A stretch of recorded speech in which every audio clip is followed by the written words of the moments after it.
안녕하세요. 존경하는 어르신 여러분. 오늘 하루도 평안히 잘 보내고 계신가요? 어르신들의 소중한 일상에 힘이 될 만한 중요한 정보를 좀 더 알기 쉽게 전해드리려고 저희가 오늘 자리를 마련했습니다. 오늘은요, 바로 우리 생활과 아주 밀접한 기초생활보장 제도에 대해서 좀 속 시원하게 알아보려고 합니다. 현재 2025년 기준은 어떤지, 그리고 또 바로 다음 해죠. 2026년에는 어떤 좋은 변화가 있는지 어르신들께서 꼭 아셔야 할 내용만 쏙쏙 뽑아서요. 옆에서 이야기 나누듯이 편안하게 설명해 드릴게요. 혹시 그동안 이거 너무 복잡하다. 나는 뭐 해당 안 될 거야. 이렇게 생각하셨다면 오늘 저희랑 같이 한번 풀어가 보시죠. 네, 아마 많은 분들이 기초생활보장하면 가장 먼저 소득을 떠올리실 텐데요. 근데 이게 단순히 월급이나 연금 이런 것만 뜻하는 게 아니라고 하더라고요. 소득 인정액이라는 좀 다른 말을 쓰던데요. 이게 정확히 뭔가요? 왜 이게 중요할까요? 네. 정말 중요한 부분을 딱 짚어주셨어요. 맞습니다. 기초생활 보장 혜택을 받으실 수 있나 없나 이걸 결정하는 열쇠가 바로 소득 인정액입니다. 말씀하신 것처럼 이게 그냥 매달 통장에 딱 들어오는 돈, 그것만 보는 게 아니에요. 그보다는 어르신 가구의 실제 생활 형편을 좀 더 정확하게 보려고요. 버시는 소득이랑 또 가지고 계신 재산까지 같이 고려해서 계산하는 겁니다. 아하, 그러니까 버는 돈에다가 재산까지 합쳐서 뭐랄까 하나의 생활 수준 점수처럼 본다 이런 말씀이시군요. 네네. 그렇게 이해하시면 쉽겠네요. 공식으로 표현하면 소득평가액 플러스 재산의 소득 환산액 이렇게 되는데요. 여기서 중요한 건 그냥 더하는 게 아니라 각 항목을 어떻게 계산하는지 또 어떤 건 빼주는지 이걸 아는 게 중요해요. 그렇군요. 그럼 그 공식에서 첫 번째 소득 평가액 이거부터 좀 자세히 볼까요? 이건 그냥 실제로 버는 돈이랑 같은 건가요? 거의 비슷한데요. 약간 차이가 있습니다. 소득평가액이라는 건요. 실제 버시는 소득에서 법으로 딱 정해놓은 공제 금액들을 빼고 남은 돈을 말합니다. 실제 소득에는 일에서 버시는 근로소득, 사업소득, 또 이자나 월세 같은 재산소득, 연금 같은 이전소득 이런 게 다 포함되죠. 근데 여기서 어르신들께 특히 유리한 점이 있어요. 바로 일에서 버시는 돈, 그러니까 근로소득은요. 번 돈 전부를 소득으로 잡는 게 아니라 무조건 30%는 기본으로 빼줍니다. 와, 30%나요? 그럼 만약에 제가 파트타임으로 한 달에 100만 원을 벌면요. 30만 원은 그냥 없는 셈 치고 70만 원만 소득으로 본다는 거네요. 야, 이거 정말 큰데요. 일하는 보람도 있고 부담도 덜고 좋네요. 네, 맞습니다. 열심히 일하시는 걸 장려하는 거죠. 그리고 이것 말고도 65세 이상 어르신이나 장애가 있으신 분들의 근로소득이나 사업소득은 추가로 더 빼주는 항목도 있을 수 있고요. 그러니까 그냥 내가 얼마 버니까 안 될 거야 이렇게 미리 생각하시면 안 된다는 거죠. 알겠습니다. 근로소득은 30% 기본공제. 이건 꼭 기억해야겠네요. 그럼 공식의 두 번째, 재산의 소득 환산액. 이게 아마 많은 어르신들이 제일 걱정하시는 부분일 것 같아요. 평생 아껴서 겨우 마련한 집 한 채 아니면 얼마 안 되는 예금 때문에 혜택 못 받을까 봐서요. 재산 있으면 무조건 안 좋은 건가요? 집이나 예금, 자동차 같은 거요. 이걸 가치로 따져서 일정 비율만큼 소득처럼 더하는 건데요. 여기서 제일 중요한 게 바로 빼주는 거, 공제입니다. 재산에서도 빼준 항목들이 생각보다 꽤 많아요. 오, 정말요? 어떤 것들이 있을까요? 예를 들어 제가 지금 살고 있는 집, 이것도 좀 해당이 되나요? 네, 아주 중요하죠. 먼저 어르신께서 실제로 살고 계신 집은 주거용 재산이라고 해서요. 다른 일반 재산보다 훨씬 낮은 비율로 소득 계산을 합니다. 월 1.04% 정도요. 게다가 지역마다 다른데요. 기본 재산액이라는 게 있어서요. 어르신 재산 총액에서 이 금액만큼은 아예 없는 셈 쳐져요. 예를 들어 큰 도시에 사시면 6,900만 원, 좀 작은 도시면 4,200만 원, 농어촌은 3,500만 원까지는 기본으로 빼고 계산하는 거죠. 와, 그럼 제가 만약에 중소도시에 살면서 한 5천만 원짜리 집에 산다면 기본 공제 4,200만 원 빼고 남은 800만 원만 그것도 낮은 비율로 계산한다? 이야, 집 있다고 무조건 안 되는 게 아니었네요. 맞습니다. 그리고 또 있어요. 은행에서 빌린 돈이나 그런 빚, 부채는 당연히 총 재산에서 빼주고요. 또 차도요. 10년 넘은 오래된 차나 먹고 살기 위해 꼭 필요한 생업용 자동차는 재산가치 계산에서 빼주거나 감면될 수 있습니다. 공공임대주택 사시는 분들은 그 보증금도 빼주는 대상이고요. 듣고 보니까 빼주는 게 정말 많네요. 그럼 어르신들이 많이 받으시는 기초연금은요? 그것도 소득이나 재산으로 다 잡히나요? 기초연금도 중요하죠. 2025년 지금은요. 받으시는 기초연금 전액이 아니라 그중에서 일부 금액만 소득으로 계산합니다. 일하실 수 있는지 없는지 등에 따라서 공제액이 좀 다르긴 한데요. 그러니까 기초연금 받는다고 그 돈 전부가 소득 인정액에 더해지는 게 아니라는 거죠. 그리고 장애인연금이나 보험급여 같은 다른 복지급여 중 일부는 아예 소득 계산에서 빠지기도 하고요. 이야, 진짜 아는 게 힘이네요. 주변에서 그냥 집 있으면 안 된대, 차 있으면 안 된대, 자식이 돈 벌면 끝이래, 이런 얘기만 듣고 그냥 포기하신 분들 정말 많으셨을 것 같아요. 네. 그래서 제가 꼭 강조하고 싶은 게요. 옛날 기준이나 주변에서 들은 부정확한 말 믿지 마시고요. 지금 현재 정확한 기준으로 직접 확인해 보셔야 한다는 겁니다. 계산이 조금 복잡해 보일 수는 있는데 그만큼 또 빼주는 것도 많다는 뜻이니까요. 제일 확실한 건 역시 살고 계신 곳, 주민센터, 요즘은 행정복지센터라고 하죠. 거기에 가셔서 상담받는 거고요. 그리고 복지로라고 인터넷 사이트가 있어요. 거기서 복지 서비스 모의 계산, 이걸 한번 해보시는 것도 큰 도움이 될 겁니다. 네, 맞아요. 모의 계산이라도 한번 해보면 좀 감이라도 잡을 수 있겠네요. 자, 그럼 이제 제일 궁금한 거. 2025년 현재 이 소득 인정액이 구체적으로 얼마보다 낮아야 혜택을 받을 수 있는 건가요? 기준 금액 좀 알려주시죠. 사시는지, 두 분이 사시는지, 가구 원수에 따라서도 기준이 달라지고요. 여기서는 가장 많은 경우죠. 혼자 사시는 1인 가구를 기준으로 2025년 현재 기준 금액을 말씀드릴게요. 우선 식비나 옷값처럼 기본적인 생활을 돕는 생계급여는요. 소득 인정액이 약 76만 5천 원, 이 정도 이하면 받으실 수 있습니다. 그리고 둘째, 병원비나 약값 부담을 크게 덜어주는 의료급여는 소득 인정액이 약 95만 6천 원 이하가 기준이고요. 셋째, 월세 지원 같은 주거 안정을 위한 주거급여는 약 14만 8천 원 이하이시면 해당됩니다. 마지막으로 자녀나 손주들 학용품비 같은 걸 지원하는 교육급여는 약 19만 6천 원 이하가 기준입니다. 혼자 사시는 어르신 기준으로 생계급여는 한 76만 5천 원, 의료급여는 95만 6천 원. 오, 기준 금액이 꽤 구체적이네요. 그런데 여기서 또 하나의 큰 걱정거리, 바로 자녀 문제잖아요. 예전에는 자녀가 있다는 이유만으로 또 자녀가 조금이라도 번다는 이유로 지원 못 받는 경우가 진짜 많았다고 들었어요. 지금은 좀 달라졌나요? 바로 그겁니다. 그게 최근 몇 년 사이에 기초생활보장제도에서 가장 크게 바뀐 점 중 하나예요. 어르신들께서 많이 힘들어하셨던 거, 그게 바로 부양의무자 기준 때문이었죠.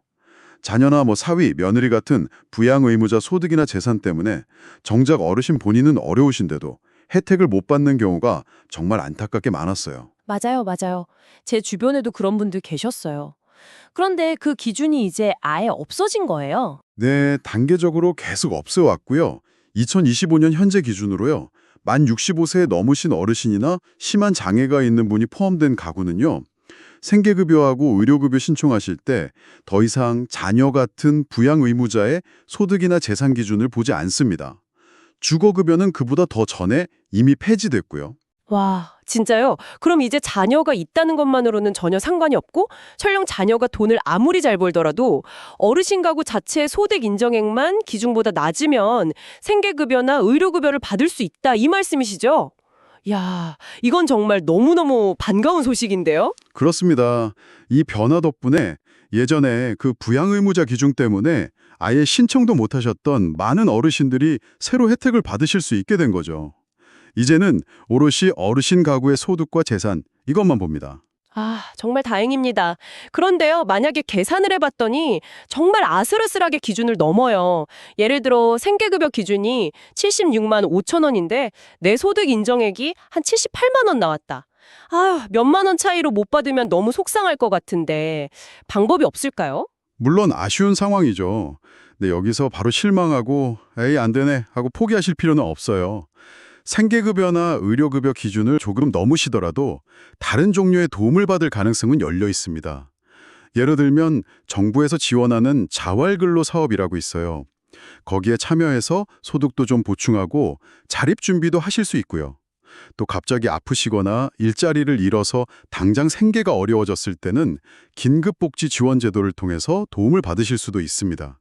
또 기준은 넘지만 차상위 계층이라고 해서 의료비 좀 깎아주거나 다른 복지 혜택을 받을 수도 있고요. 아하, 그러니까 하나의 문이 닫혀도 다른 문이 또 있을 수 있다.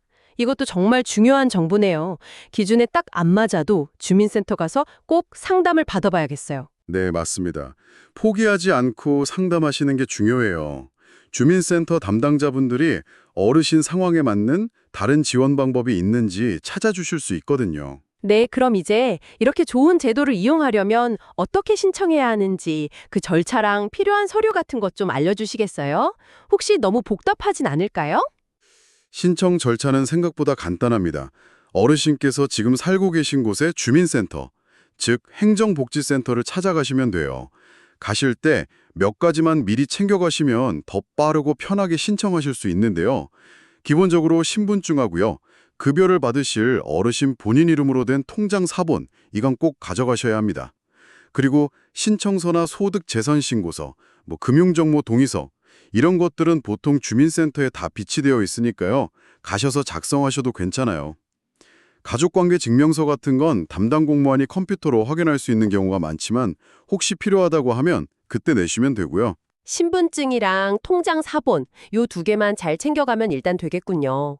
혹시 제 상황을 좀 더 잘 설명하려면 추가로 가져가면 좋은 서류 같은 게 있을까요? 제가 만약 월세로 살고 있다거나 아니면 가끔 아르바이트를 한다거나 이런 경우요? 네, 좋은 질문이세요. 만약 전세나 월세로 사시면 임대차 계약서 사본을 가져가시면 좋고요. 일을 하고 계시면 월급 명세서나 소득 증명서료요. 또 빚이 있으시면 부채 증명서 같은 걸 같이 내시면 소득 인정액 계산에 도움이 됩니다. 장애가 있으시면 장애인 등록증 같은 것도 필요하고요. 근데 서류 준비가 좀 어려우시면 일단 그냥 방문하셔서 어떤 게 필요한지 안내받으셔도 괜찮습니다. 그리고 혹시 몸이 불편하시거나 방문이 정말 어려우시면요. 아까 말씀드린 복지로 사이트 통해서 인터넷으로 온라인 신청도 가능하니까 자녀분들 도움을 받으시는 것도 방법이에요. 온라인 신청도 되는군요. 신청하고 나면 결과는 언제쯤 알 수 있을까요? 기다리는 시간이 좀 길 것 같은데요. 서류를 내시면 담당 공무원이 어르신 소득이랑 재산 상태를 확인하는 조사를 하는데요. 법적으로는 신청하신 날부터 30일 안에 결과를 알려드리도록 되어 있습니다. 근데 이제 조사할 게 좀 많거나 서류가 더 필요하면 조금 더 걸릴 수도 있어요. 중요한 건 결과를 기다리시는 동안에 혹시 소득이나 재산에 큰 변화가 생기면 바로 주민센터에 알려주시는 게 좋습니다. 알겠습니다. 신청하고 결과 나올 때까지 대략 한 달 정도 걸릴 수 있겠군요. 자, 지금까지 2025년 현재 기준에 대해서 정말 꼼꼼하게 알아봤는데요. 여기서 끝이 아니죠. 앞으로 더 좋아진다는 아주 기분 좋은 소식이 있다면서요.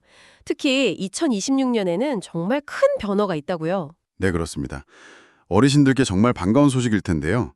바로 2026년도 기준 중위소득이 역대 최대로 오른다는 소식입니다. 아까 말씀드린 생계, 의료, 주거, 교육급여 이 네 가지 기준이 전부 다 이 기준 중위소득을 바탕으로 정해지거든요. 그러니까 이 기준 자체가 올라간다는 건 곧 지원받을 수 있는 분들이 더 많아지고 지원 금액도 늘어날 수 있다는 뜻입니다. 역대 최대 인상이요? 와, 진짜 기대되는데요. 구체적으로 얼마나 오르는 건가요?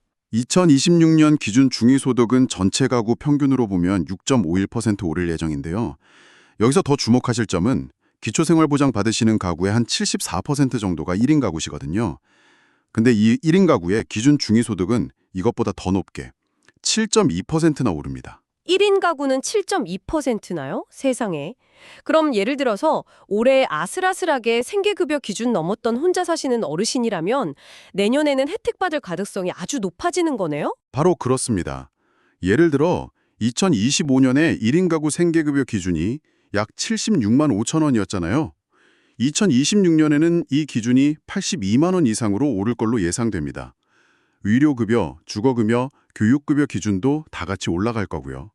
정부에서는 이번 인상으로 2026년에만 생계급여 받으시는 분이 한 4만 명 정도 더 늘어날 걸로 보고 있습니다. 4만 명이나 더요?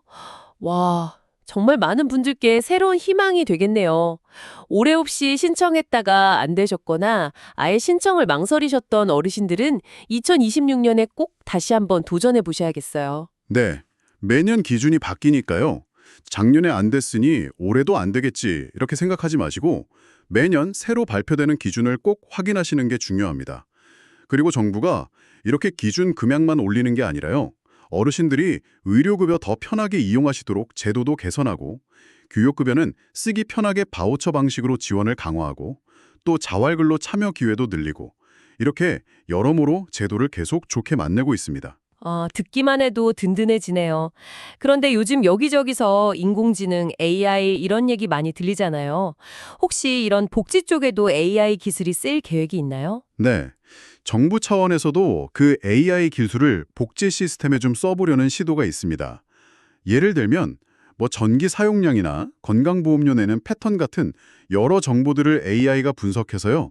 스스로 도움 요청하기 어려운 그런 위기 상황에 놓인 가구를 먼저 찾아내겠다는 그런 구상이에요. 그리고 그렇게 찾아낸 분들께는 또 각자 상황에 맞는 복지 서비스를 딱 맞게 추천하고 연결해주는 시스템도 만들려고 하고요. 오, 기술을 이용해서 도움이 필요한 분들을 더 빨리 찾아낸다. 좋은 취지 같은데요. 복지 담당 공무원들이 직접 어르신들 만나 뵙고 그 복잡한 사정 듣고 공감하면서 필요한 도움 드리는 그런 사람 중심의 역할이 약해질 수 있다는 거죠. 또 AI가 미처 파악하지 못하는 그런 복지 사각지대가 생길 수도 있고요. 기술의 편리함과 현장의 따뜻한 손길, 이걸 어떻게 잘 조화시키는지는 앞으로 좀 지켜봐야 할 문제입니다. 그렇군요. 편리함도 좋지만 역시 사람의 역할도 중요하니까요. 신중하게 봐야 할 문제네요. 자, 그리고 또 하나 흥미로운 게 있던데요. 자료 보니까 서울시 같은 일부 지역에서 시범적으로 디딤돌 소득이라는 걸 운영한다 이런 내용이 있었어요. 이건 우리가 지금까지 얘기한 기초생활보장제도랑은 또 다른 건가요? 네, 디딤돌 소득. 어르신들께서 이 개념은 좀 잘 알아두시면 좋은데요.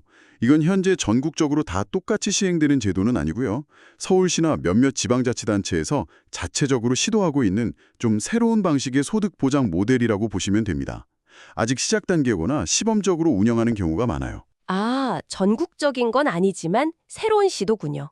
어떤 점이 기존 기초생활보장제도랑 다른가요? 이름부터 뭔가 딛고 일어서게 돕는다 이런 느낌인데요. 네, 정확히 보셨어요. 디딤돌 소득의 가장 큰 특징이자 목표가 바로 이를 통한 자립 지원입니다. 기존 기초생활보장제도에 좀 아쉬운 점들을 보완하려는 시도인데요. 크게 한 3가지 특징이 있습니다. 첫째는 지원 기준을 기존보다 좀 완화하는 경향이 있어요. 예를 들면 기준 중위소득의 85% 이하까지 대상을 넓힌다거나 하는 식이죠. 둘째는 부양의무자 기준을 적용하지 않습니다. 오직 가구의 소득과 재산만 봐요. 기준 완화, 부양 의무자 폐지. 여기까지는 앞서 얘기한 변화랑 좀 비슷한데요. 세 번째 특징은 뭔가요? 이 3번째 특징이 디딤돌 소득의 핵심이라고 할 수 있어요. 바로 소득 연계 차등 감액 방식입니다. 기존 제도는 소득이 기준선을 아주 조금만 넘어도 지원이 딱 끊기니까 오히려 일을 더 하려는 마음을 꺾는다 이런 비판이 있었잖아요. 그런데 이 디딤돌 소득은요. 일을 해서 소득이 늘어나도 지원금이 갑자기 0원이 되는 게 아니라요. 늘어난 소득의 일정 비율, 예를 들면 한 50% 정도만 지원금을 서서히 줄여나가는 방식입니다. 어머, 그럼 제가 일을 더 해서 10만 원을 더 벌면 지원금은 5만 원만 줄어드니까 결국 제 총소득은 5만 원이 늘어나는 거네요. 이야, 이거 정말 획기적인데요. 이러면 진짜 일할 맛 나겠어요. 바로 그겁니다. 일할수록 손해보는 구조가 아니라 일할수록 유리해지는 구조를 만드는 거죠. 실제로 서울시 같은 데서 해본 시범사업 결과를 보면요. 참여하신 분들 근로소득이 늘고 정부 지원에 의존하는 정도는 낮아지는 그런 좋은 효과가 있었다고 해요. 자립을 위한 디딤돌 역할을 하는 거죠. 정말 이름값 하는 제도네요. 그럼 이건 언제쯤 전국적으로 확대될까요? 아직 구체적으로 전국 확대 계획이나 시기가 딱 정해진 건 아닙니다. 시범사업 결과는 좋지만 전국적으로 하려면 꽤 많은 예산도 필요하고 각 지역마다 다른 복지 시스템을 맞추는 문제도 있고 아직 풀어야 할 숙제들이 좀 남아있어요. 하지만 기존 제도의 빈틈을 메우고 일하는 복지를 강화한다는 점에서 앞으로 우리나라 복지제도가 나아갈 중요한 방향 중 하나로 계속 논의될 걸로 보입니다. 네, 디딤돌 소득이 잘 발전해서 더 많은 분들께 희망의 디딤돌이 되어주면 정말 좋겠습니다. 자, 오늘 기초생활보장제도에 대해서 정말 많은 이야기를 나눴는데요. 어르신 여러분 꼭 기억해 주세요. 제도는 계속 바뀌고 있고요. 특히 부양의무자 기준 폐지나 2026년 기준중위소득 인상처럼 어르신들께 유리하게 바뀌는 부분들이 많다는 사실을요. 맞습니다. 오늘 나눈 이야기의 핵심은 소득 인정의 계산 방식이랑 현재의 기준을 정확히 아는 겁니다. 옛날에 들었던 얘기나 주변 말만 믿고 아휴, 난 안 될 거야 하고 미리 포기하지 마십시오. 집이나 좀 오래된 차가 있어도 자녀가 잘 살고 있어도 무조건 안 되는 게 아닙니다. 빼주는 항목들이 많으니까 꼭 용기를 내서 확인해 보시길 바랍니다. 그리고 2026년에는 그 기준이 대폭 오를 예정이니까요. 올해 좀 아쉽게 안 되셨더라도 내년에는 꼭 다시 한번 주민센터 문을 두드려 보시는 게 좋겠습니다. 희망을 놓지 마세요. 네. 그리고 혹시 기준을 조금 넘더라도 너무 실망하지 마시고요. 자활근로, 긴급복지, 차상위 지원 같은 다른 도움의 길이 있을 수 있으니까 반드시 상담을 받아보세요.